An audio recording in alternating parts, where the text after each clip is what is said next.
the registration of political parties.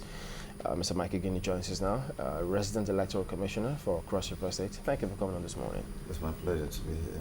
We'll take a little, before we get into that, let's talk about this Ghanaian elections first and foremost, because I mean, you also observed it. So, yeah, we've seen how close the results were, but does this look a little different from the last one because of not just how close it is in terms of seeming agitation, the fact that the opposition says it's going to challenge that result? Does it in any way taint what had been done before in the same country? Well, thank you very much, Chamberlain. But before that, I want to say congratulations to my people in Delta State for establishing that superiority in sports, the athletes of Delta State. I want to congratulate them for a job well done, particularly Amaju and for what he has done. Now, back to Ghana. I want to say here that the history of a people is a reflection on how they decide to conduct themselves. Ghana remains a pride of Africa. It's a model that we must emulate. Now, the EMB in Ghana has conducted 6 successful elections that has met both local and international indicia and have been well applauded. Now, this is because what I found very clear in Ghana is that in Ghana, it is a Ghana first.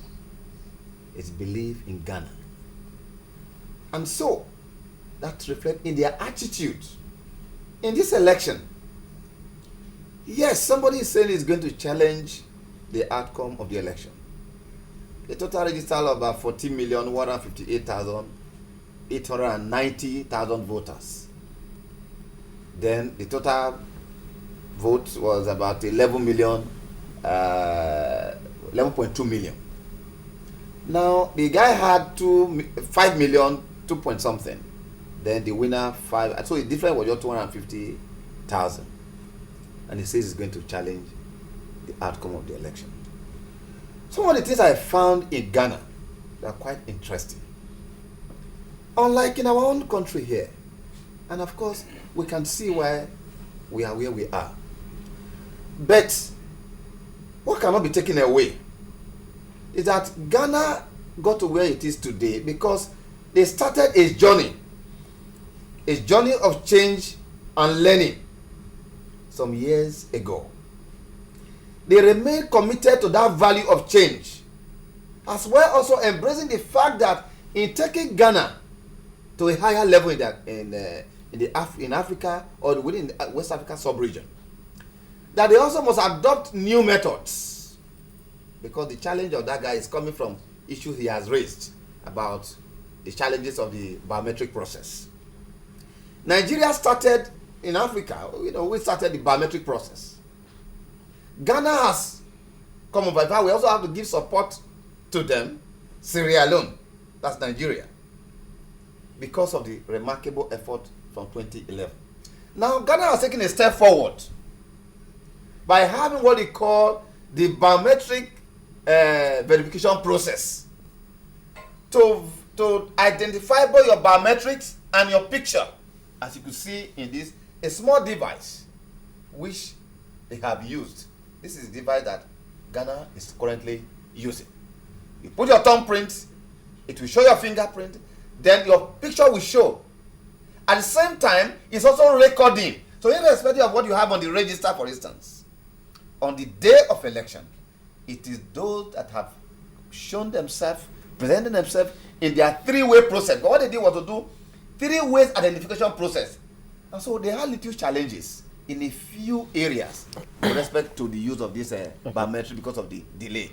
So there's an allegation that, because of this delay, it was deliberately. I don't know, it's not correct, because if you have a challenge, except there's evidence that 90% or 100% of the people in a particular area, they will vote for a particular candidate or a party, it's only then you can allege that was supposed to be a challenge that will affect all candidates, affected you alone. And so that somebody is going to challenge the election does not detract from the fact that Ghana remains a model. What they have done is commendable. Does the number of the political parties we have affect us getting it right with not just our biometrics, but the general conduct of elections? The beauty, and that's why I talk about the history of different countries. In Ghana, they have about 23 political parties. Now, over there, there's what they call seriousness in terms of self-assessment of which office you can go for. And so, for parliamentary, they have about 14 parties. For presidential, there are 8 candidates. Now, there's a relationship also, as we have found, given our environment, another jurisdiction. When you have a ballot paper that contains few candidates or parties, it helps in reducing the incidence of invalid votes. It helps in voters' education. Particularly, for example, in South Korea, there are 9 political parties, but the participation is on graduation. You graduate from the councillorship level, from the local council level, and that's how you begin to participate at higher election because of the challenges involved in terms of cost, because of the larger constituency and all that. So in South Korea, on election, either governorship or what you call presidential election, you have only 3 or maximum 4. So the ballot paper is as small as this. The result is that the logo of the political parties will be so clear that the electorate, instead of mistakes, is highly reduced. So you find out that in this current election they conducted in Ghana, the total number of invalid votes was so small. And so it has something to do with that. Now, if you come to our own jurisdiction, you will find very unwieldy. The ballot paper is completely unwieldy. You find so many. If as I speak to you, I cannot tell you that I can give to you offhand more than 5 political parties in terms of their logo. I can call names, but in terms of logo, I cannot do that. In Ghana, you find out that ballot papers are taken to the leader of a community. There's no security. In Ghana, at the polling unit, they have only 1 security person. Only 1 at every PU unarmed. But here, a minimum of 3. In Ghana, the people that are involved in the management of elections, they don't have to be professors.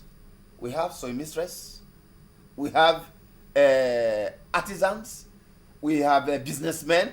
What is required is ability to read and write, and you are trainable. And so when you ask them, don't you have affiliation to any political party?